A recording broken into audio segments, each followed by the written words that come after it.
আলাইকুম। আজকের খবর থেকে আমি বাজিদ চিফ রিপোর্টার বলছিলাম। স্থান ওভারব্রিজ, তালাইমারির সামনে। দর্শকবিন্দু, এখানে আজকে প্রতিবেদন করার একটাই কারণ, এর আগেও আমরা প্রতিবেদন করেছি, প্রতিফল পাইনি।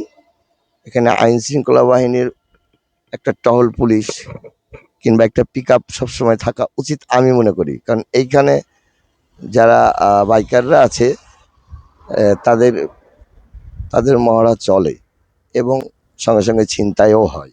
এখানে কিছুদিন আগেও এই রিপোর্টটা আমাদের হাতে ছিল দর্শকবৃন্দু, যার কারণে আজকে প্রতিবেদনটা করা। আপনারা যারা আমার ভিউয়ার্স আছেন এবং যারা আমার এই ভিডিওটা দেখছেন, তারা সতর্ক থাকবেন। এই পার দিয়ে রাত্রি 10টার পরে আর আসা যাওয়া করবেন না। আশা রাখি আপনার ভালো হবে বলে এই প্রতিবেদনটা করা। আমার এই চ্যানেলের পক্ষ থেকে আপনাদেরকে বারবার করে বলছি, এখানে রাত্রি 10টার পরে অবস্থান করবেন না। আইন শৃঙ্খলা বাহিনীও আপনাকে হ্যারাসমেন্ট করতে পারে, কিংবা দেখা যাচ্ছে যে আপনার ছিনতাই হতে পারেন এবং আপনি এই ছিনতাইয়ের কারণে আপনাকে ছুরিকাঘাতও করতে পারে, আহত করতে পারে, রক্তাক্ত করতে পারে। দর্শকবৃন্দ, আমি যেই স্থানে দাঁড়িয়ে আছি, একটা আজ থেকে প্রায় 7 মাস আগেকার ঘটনা বলছি আমি।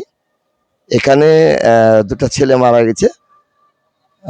একটি ছেলে আমার নিকট, খুব কাছের ছেলে, বাইকার।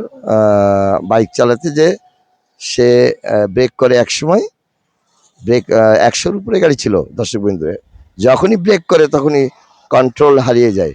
কন্ট্রোল হারিয়ে যে এই যে প্লারটা দেখছেন আপনারা, এই প্লারে, এই যে প্লারটা দেখছেন আপনারা, এই যে প্লারটা দেখছেন, এই পিলারে মাথা লাগার সঙ্গে সঙ্গে সেই ব্যক্তি, সেই বাইকার একজন এখানে ছটপট করে যান চলে গেছে। আপনারা দেখেছেন, মারা গেছে এখানে একজন, স্পট ডেড।